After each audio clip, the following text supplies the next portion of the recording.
Good evening, ladies and gentlemen. Thank you for being patient. And I wish all of you a very, very happy New Year and a Merry Christmas and Happy Hanukkah. My wife also sends her deepest appreciation for the support that you have been lending us throughout the past few weeks. Ladies and gentlemen, during the past few weeks, I have been asked by the press, as well as by people all over this state, exactly what would my plans be to protect the state of New Jersey from a terrorist act. There's been a lot of concern around the country in view of the fact that Berlin, for example, was once again attacked. That doesn't mean that planning and execution of those plans will not take place somewhere here in the United States of America. As your governor, I'm going to make absolutely sure that we use every available means to prevent a terrorist attack, and in the event that one occurs, that we will have, when I say we, our fine police officers and law enforcement officers across this state will have the tools that they need in order to help us react and to protect people from a terrorist attack. Now, let me begin by saying this. There is no other candidate running for office. There is no other candidate running for New Jersey governor than I, with regard to the background I have and how I can execute plans to at least develop plans that will address the terrorism problem here in the state of New Jersey. It's not that we have a problem right now, but my concern falls in three areas, and I'm going to get into that in a minute. But I spent 25 years of my life with the U.S. Office of Naval Intelligence and 38 years of my life in the Nutley, New Jersey Police Department. As a person who has served this country in the United States Navy at the FBI Joint Terrorism Task Force headquarters in Washington, D.C., I had upfront and personal experience with regard to collection of intelligence and information and analyzing that intelligence and information in order to make decisions, at least help make decisions with regard to how we react to this information. I've learned a lot, and that's what you need in a chief executive of a state. An individual who has experience and knowledge when it comes to Homeland Security. I don't think there's any other issue right now that concerns more of us than the possibility of being victimized by a terrorist attack. Just this past weekend, I was interviewed by major news media sources regarding the chaos that developed across the country and here in New Jersey in some of the malls that created a lot of havoc and could have created a lot of injury, if not death. Well, there were lessons learned from that particular incident in these malls, and I'm going to get into that in a minute.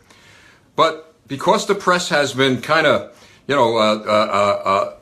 getting to a point where they are actually seeking what I have to offer the people of the state of New Jersey with regard to preventing a terrorist attack, with regard to Homeland Security here in New Jersey, I've decided tonight to give you those answers. First of all, ladies and gentlemen, let's talk about the key to preventing a terrorist attack. At the moment, information and intelligence is usually collected at high levels, federal government, FBI, Joint Terrorism Task Force. They analyze that intelligence, and then they will determine what information they want to send down the pipeline to local police departments. Now, in my view, they're doing the best they could with what they have. But they're not doing what I believe is an absolute necessity in order to help them in their analyzing of information and intelligence. So here's what I intend to do as your governor. First of all, we're going to strengthen police department intelligence and collection capabilities. That means that every local police department in the state of New Jersey will have the tools they need to gather intelligence, to gather information, and to get that intelligence and information up the pipeline. So it's just not going to be coming down the pipeline to local government officials and local police departments, but we're going to have our local police officers trained in order to collect information and intelligence and get it to their local or county Joint Terrorism Task Force as fast as they could. Look, I've been around New Jersey. I've been a cop for 38 years. Our police are doing the best they could to address these problems. But if you were to go to any local police department and ask the cop on the street, what do you look for with regard to the war on terrorism? What type of information and intelligence do you think that you need to see or gather in order to help us in the war on terrorism.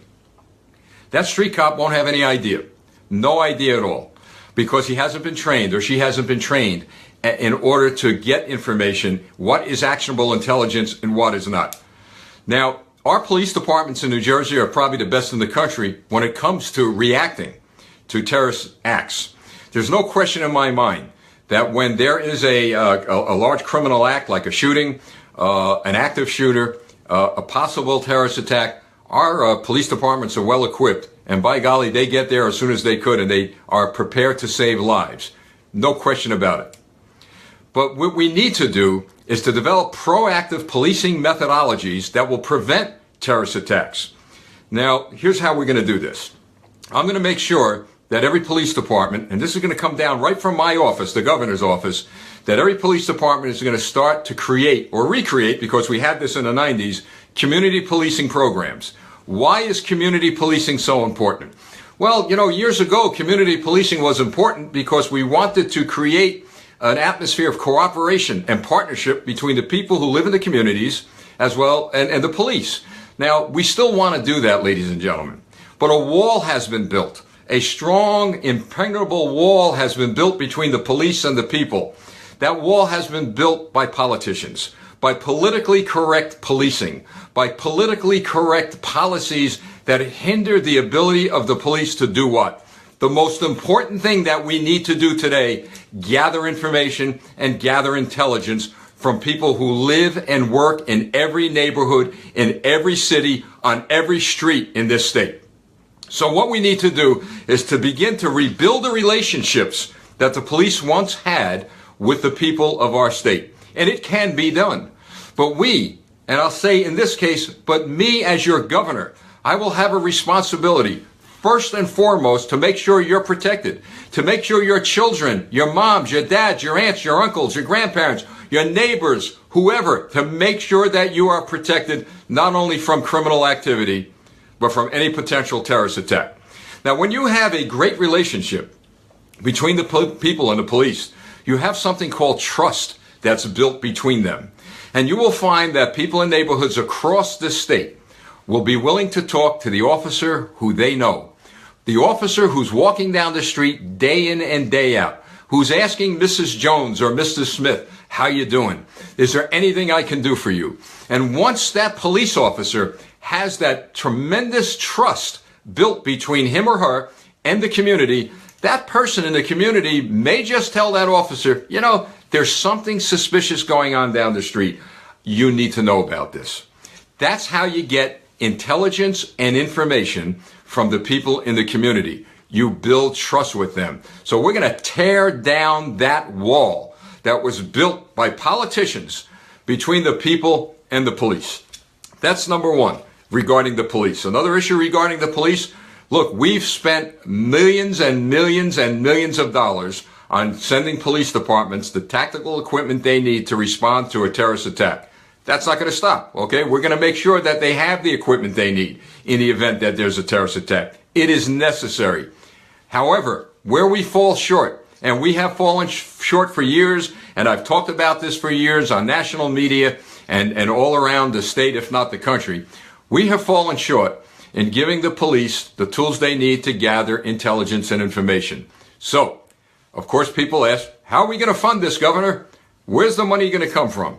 Well, we're going to take that money that's needed from, right now, the money's being funneled into reactive policing, reactive methodologies. We're going to funnel that money now into proactive programs. There goes your community policing programs.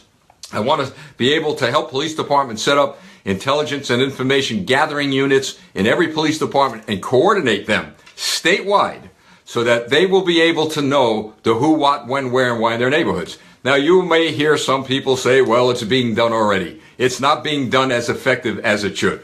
I know there are county joint terrorism task forces. There's collaboration between the FBI and local state police departments. Look, they're doing a great job. I'm not saying they're doing a bad job. They're doing a great job. It is my job as governor to help them and to help you. You need a tough, strong leader that's willing to step out of the box, think a little differently, who has the experience and knowledge of Homeland Security, who has the experience and knowledge of working with intelligence and information and finding out where the weaknesses are. We have a weakness in intelligence sharing. We have a weakness in information and gathering of this information that we need in order to do more analytical studies with regard to potential acts of terrorism. We have to be forward thinking, ladies and gentlemen. We can't wait for a Berlin. We can't wait for a Nice, France. We can't wait for another attack, for goodness sakes. Now, I'm not saying we're going to prevent every single potential attack. Somebody's going to slip through those cracks. But we can do a lot better than what we're doing now. And as governor, we are going to do a lot better. You're going to have a governor sitting in Trenton that's going to make darn sure that we're going to use every available means to protect the people of this state. Which leads me to number 2. There is no question in my mind that one of the greatest defenses against any potential terrorist act is you, the people. You, the people of this state, if you are able, by law, to carry concealed weapons, you will be the greatest force against any terrorist attack. There is no question in my mind that the carnage, the death, the destruction of innocent people, if not prevented, it would be minimized if you had the right to carry a weapon. Now, I've said it over and over and over again, and I will say it tonight, that the Second Amendment is not negotiable. It is a constitutional right of the people. Now, we have heard many people have been, they've been on my back, for lack of a better word, about justifiable need. Well, look, first of all, I will do everything in my power as governor to make sure justifiable need, those two words are kicked out the door or thrown out the window. Because what I just articulated to you with regard to Homeland Security in New Jersey, isn't that enough justifiable need? We don't need a panel of judges. I don't need establishment politicians telling me why I have a need to protect my family, for goodness sakes, when they're walking to a mall or they're walking down the street. Isn't potential terrorist activity enough?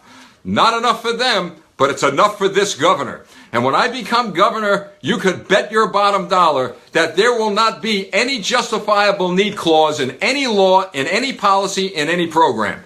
We need to wake up as a country, and by golly, we're going to wake up as a state. And if I have to lead the way as governor of the state of New Jersey, I will. We have to wake up and realize that we as a nation are at war with terrorists. And I will not leave the people of the state of New Jersey behind when it comes to fighting that war. We have taken for granted, ladies and gentlemen, that we are not going to be attacked. We have taken for granted that everything is nice and rosy. You know, it's like when you have drug problems across the state, a lot of communities don't want to admit it. They're afraid that it'll tarnish their image. Well, let me just share this with you. I'm not afraid of tarnishing the image of the state of New Jersey, because our image is going to be great. We are going to be the state that leads the way in protecting our people the right way. And the right way is to give the police the tools they need and give you, the people of this state, the ability to protect yourself in the event of a terrorist attack. Look what happened this past week across the country. Look what happened at some of the malls here in New Jersey. Somebody decides to yell out, "Gun, gun, shots fired." There was pandemonium. There was panic. People were running all over the place. The police did the best they could, God bless them, to get there as soon as possible. And they did. But ladies and gentlemen, it takes 2 minutes. Let's say it takes a minute. Let's say it takes 3 minutes to get a SWAT team, to get first responders there. Do you know how many lives could be lost within a minute? Hundreds. Well, if you have the right to carry a concealed weapon, and some of those very responsible gun owners are in the mall, you're going to minimize the death of many innocent people. Well, maybe the judges don't want it. The established politicians, I know they don't want it. You're going to have a governor who not only wants this, but who will make it happen. Believe me, you're going to have the right to carry a concealed weapon in this state. If it takes me 4 years of my first term, believe me, you are going to have that right. Because there is going to be a way that we're going to convince every single legislator that this is the right thing to do. And that's really the bottom line. What I'd like to know from people against the war on terrorism, from people who don't want to give people the right to carry concealed weapons, who don't want to give the police the tools they need. What's the downside of giving them this? What is the downside of giving you the right to protect yourself? There isn't any downside. There's a downside to establishment politicians who want to do what? Who want to appease or who want to fulfill their obligations to special interest groups. You have a governor who will be sitting in that seat in Trenton who's obligated to no one but the people. So that's going to be number 2 with regard to the war on terrorism and to protecting the people here in the homeland. Now, very touchy subject, but I'm not one to shy away from some issues. So let's talk about this issue. And it all ties in with Homeland Security and protecting the people of the state of New Jersey. I talked about the police, I talked about you, and I'm going to now talk about something that we are going to do in this state. We're going to do it come hell or high water because it ties into protecting you, the people. I'm going to stop the flow of refugees into the state of New Jersey. Why? I don't want to deny anyone safety. I don't want to deny anyone the ability to come and live here. But that flow at will of refugees into the state of New Jersey is going to stop until we find out where these individuals are from, why they're coming here, and what countries they're coming from. There is nothing wrong with that. We have to make sure that not one, and I know this is probably pie in the sky and it's probably really being optimistic, but I've got to do everything in my power as governor to make sure that not one terrorist crosses our border.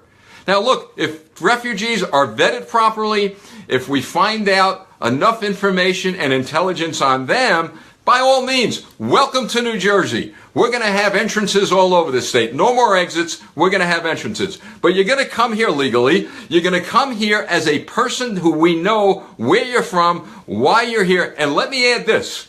And here's the part, folks. Here's the part where the left and the liberals and some of the Dems and maybe even some Republicans are going to go crazy.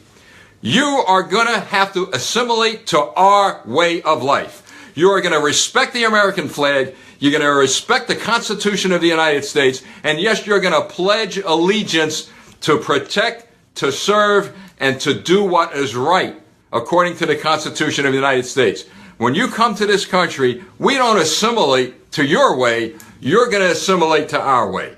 And look, that doesn't mean, and I would never suggest, that you should forget your culture, that you should forget where you came from.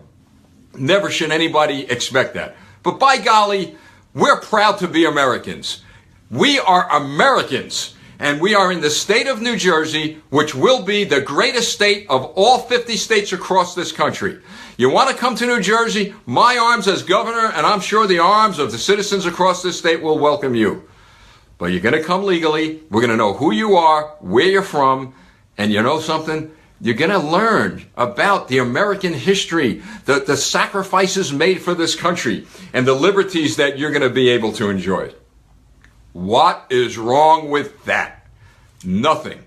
So that's how we're going to approach the Homeland Security in the state of New Jersey and the war on terrorism.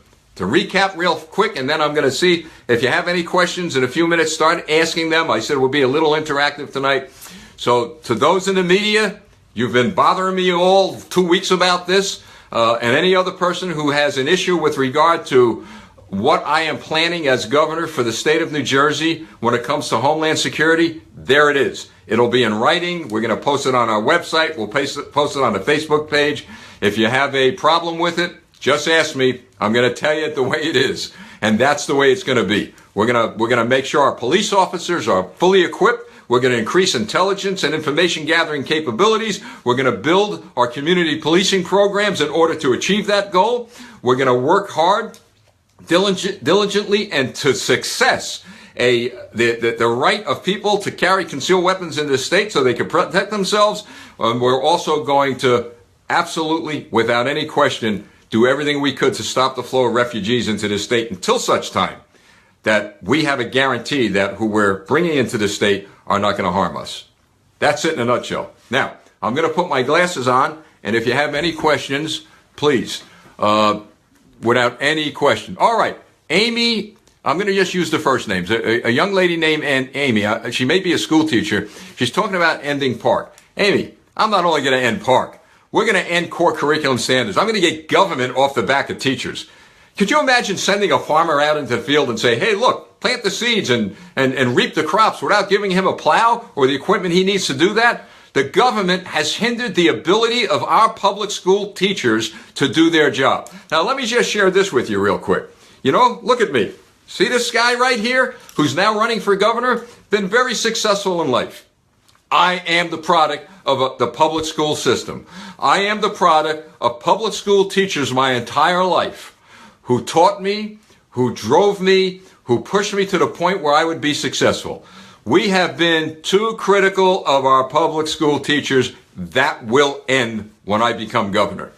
Okay? Now, you have an 8-year-old daughter? Well, God bless her, because she's going to have a very safe environment to live in this state. Now, we have somebody here saying that I'll never fix the problem. There's too much influence on the establishment politicians' agenda. Well, you know what? You're talking to a former commander of the United States Navy, a former detective lieutenant in Nutley, New Jersey Police Department. You're talking to someone, or I should say I'm talking to you. You're looking at someone who knows how to make decisions and who is not afraid to make decisions. Now, one point I will add, I can't do it alone. Not going to happen alone. No one person can do it alone. But I'm going to do this. I'm going to make sure I sit down with Democrats, Independents, and Republicans in the state legislature. And I'm going to unite them. Believe me, I am going to unite this state. Our Democrats are welcome aboard. Republicans are welcome aboard. Independents are welcome aboard. Because I'll say this. I believe, and I want to believe, that no matter what political party an individual is from, that in their heart, they know what's right. In their heart, they want to protect the people of this state. In their heart, they want the people of this state to have a good quality of life. So I'm not going to look at the dark side of anybody like so many politicians do. I'm going to dig way down deep into the goodness of people. And I'm going to sit with them. Do you know what we've lacked? Not only across the country and in this country until Donald Trump was elected, but we've lacked in this state leadership. Leadership on all levels. We've got some good leaders. I'm not saying everybody is a bad leader. But now more than ever, we need leadership. A chief executive, a governor who is going to stand up and do what is right, regardless of the political consequences. And if I suffer politically for doing what is right, so be it. Because I'm going to put my head on the pillow at night, and I want to be able to say these words, and I've shared this with all of you many times.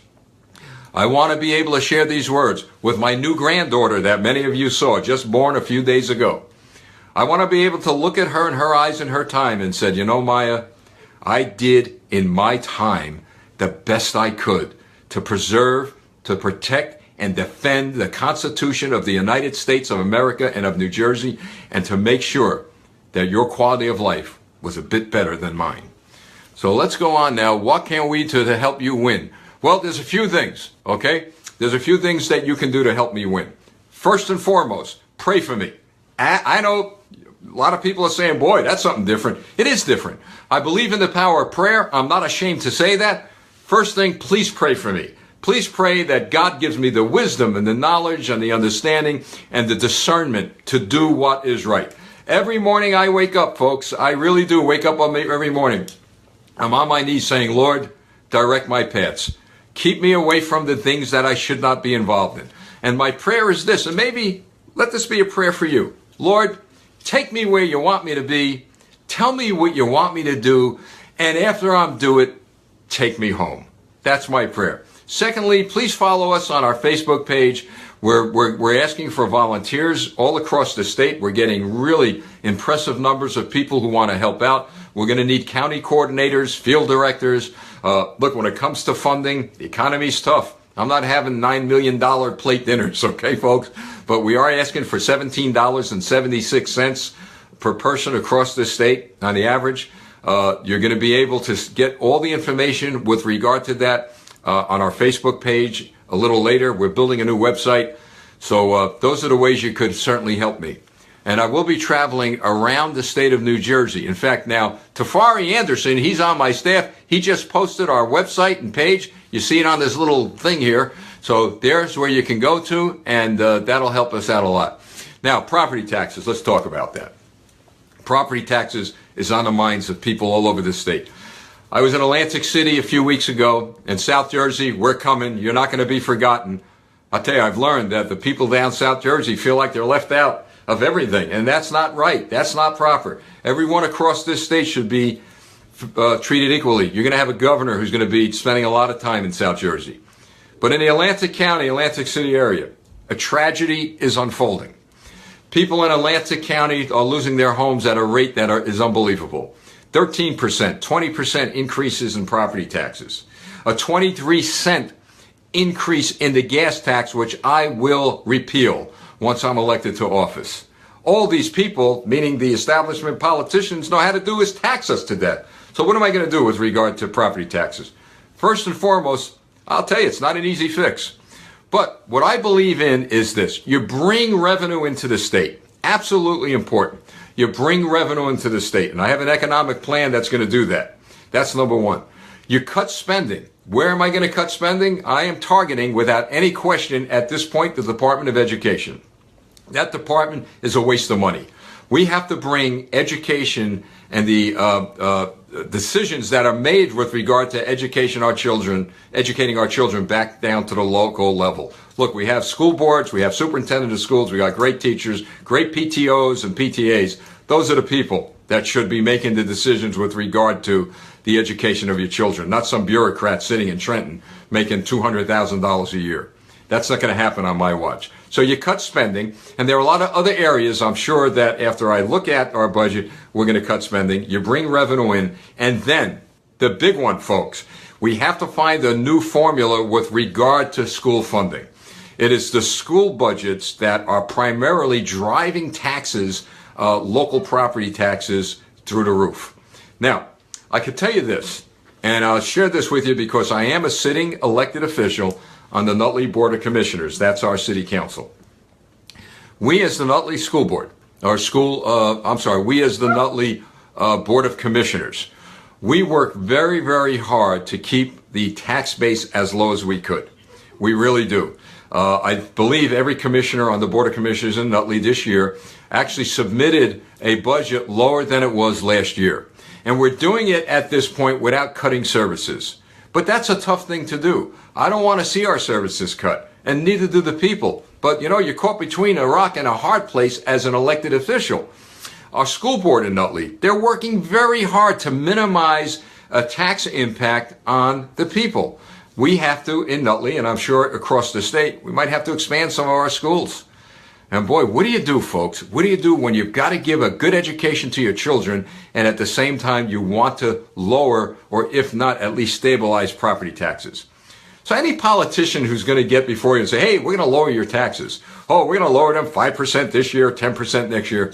They're not going to do that. They're outright lying to you. The only thing I can promise you is this, is that I'm going to do the best I could. The best I could to find ways to at least stabilize the taxes and then, yes, eventually lower them. That's a promise I can make, that I will do the best I could. One thing, sure in hell, that's not going to happen is where I can control the budget, there ain't going to be any tax increase with regard to where I could control it. Right now, many of us cannot control benefits. We can't control the healthcare issues. We can't control any of that. Those are the things driving up a lot of the taxes. But we certainly can control salaries and wages. We certainly can control operational expenses.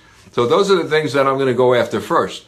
Now, there is something on my mind that may be able to positively impact property taxes. You know what that is? I want to be able to go after these insurance companies. Wow. The new governor now is going to go after that big special interest group, the insurance companies. Follow the money, folks. Follow that trail. Follow the political backing of a lot of people elected to office. You might find that some of those are insurance companies that are funding these campaigns. I become your governor. We're going to go after the insurance companies that are driving medical costs up. In fact, they're driving doctors crazy. Look, my son many years ago had an ear infection. It was pretty bad. Well, I'm in the doctor's office. Let me tell you how good our doctors are in this state. They're great people. And I'll tell you what this one doctor did, and if I remembered his name, I'd give it to you. But here's what this doc does. I bring my son to his office. He says, boy, your son's got a bad ear infection. I think he was 8 years old. And he's looking at it and he's saying, look, we've got to do certain procedures here. So what does my doctor do?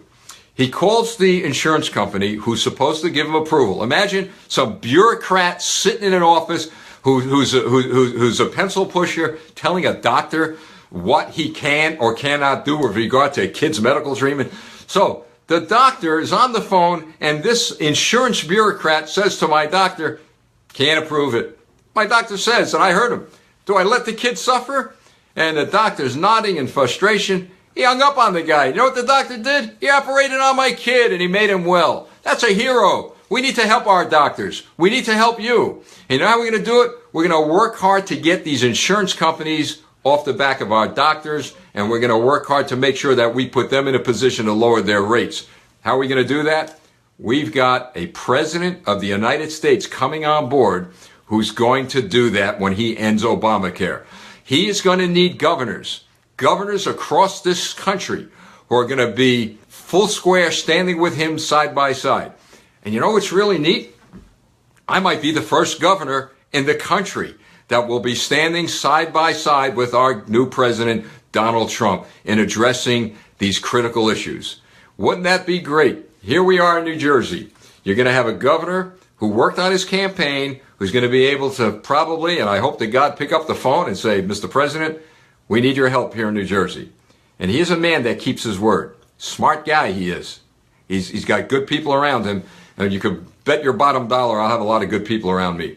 So that's how we're going to try to address the property tax issue. Let's go on. I'm not going to keep you long because everyone has something to do tonight. Well, here's somebody, and I won't mention her name, but she works at Blue Cross Horizon, says it's the worst thing. Well, you're right, and we're going to help solve that problem. Let's see. We have a couple more here. Okay, kind of slowed down a little. So I think what I'm going to do is I certainly want to give you all an opportunity. Now, I got good news for you. I've got good news for you. I'm going to be meeting with my staff once a week, beginning the second week, I believe, of the new year. And here is what we're going to do. Well, here's one. Alvina, how long will it take for this CCW, that's the concealed carry weapon, to pass? Well, that's a good question. But I'm going to do my darndest to make sure that that's a top priority and we get that issue over and done with quickly. Any political person who tells you they're going to do it within weeks or a month, they're lying to you. I don't know how long it's going to pass. But I will tell you this, it is going to pass. Under my watch, it is going to pass. Just give me a little time. I got to work my way through these things, but that's got to pass because that's involving our security. So here's what we're going to do, folks. I'm going to wrap it up a little bit. As I was sharing with you before, every Thursday night, we think we're going to try to set up a meeting, what we call a town hall meeting on Facebook. We're going to do it and plan it so that you'll know every Thursday night between 6 or 7 or 7 and 7:30 or whatever that I'll be on speaking with you. If you'd like to email me, we're going to post that soon tonight. Email me and I'll come on the air here and talk to you about some of the questions you have. And look, it's great being able to communicate this way. I could tell you that, and I will reiterate a couple of things. I know that there have been some people, because I have been contacted by people all over the state who are resorting to name calling and saying some real, kind of terrible things about not only me, but some other candidates. Well, you know what? If you have to make other people look bad to make yourself look good, if you have to resort to that type of campaigning in this gubernatorial race, then you know what? I don't think anybody would want you to be governor. All right? We need a governor who's going to be diplomatic, who's going to treat people with dignity, with honor, and with decency. And I've always believed in that, and I'll share this with you, and it's very important to me, ladies and gentlemen. You know who's watching me tonight? Do you know who watches me when I'm on Fox News or the other stations? Your sons and your daughters, your teenagers, your college students. They're watching a leader and the future governor of the state of New Jersey. And they're listening to every word that I say. And they're listening and they're watching my body language. And they're saying, is this an angry guy? Is this a bully? Is this someone who lies to us? Or is this someone who we could trust? Is this someone who believes in the values that we believe in? And I want your children to look at me and to say, you know what? That guy may not be saying all the things I agree with, but at the end of the day, I want them to say one thing. There's a guy with character. There's a guy that is able to lead. And there's a guy that I'd like to sit down and, maybe have a cup of coffee with one day. That's what I want. I want your children to see in me a leader who's going to lead, but with dignity and with honor. And that, to me, is the most important thing that will come out of or at least one of the most important things that will come out of this campaign. So, I guess that's about it. I did this tonight because I thought it was important with New Year's Eve coming on, and the media has been calling me about the security around this state and New York City, especially with New Year's Eve coming. I believe we're very safe. The New Jersey State Police, local police departments, county departments across New Jersey are EMTs. Listen, I haven't talked much about you, but I'm going to be talking about our emergency rescue squads, our EMTs across the state soon, our firefighters. Boy, God bless these men and women running into these fires and coming out while we're at home safe. You know what? All we need to do is to pick up the phone if we're in trouble. And these heroes will be here in a second. I mean, that's what it seems like. So God bless all of you. There you have it. My package regarding Homeland Security might change a little down the road. It would change for the better. I'm not taking anything out of this package. I'm only going to add to. So listen, on behalf of my wife, Natasha, myself, my family, and Bear Boy, if you notice, Bear is not around chewing on that bone. He's right outside the door, right over here, just waiting to get in so he could chew something up. But from my home to yours, from my heart to yours, to the people of the state of New Jersey, God bless you, God bless America, God bless this great state of ours, and Happy New Year. Thank you very much.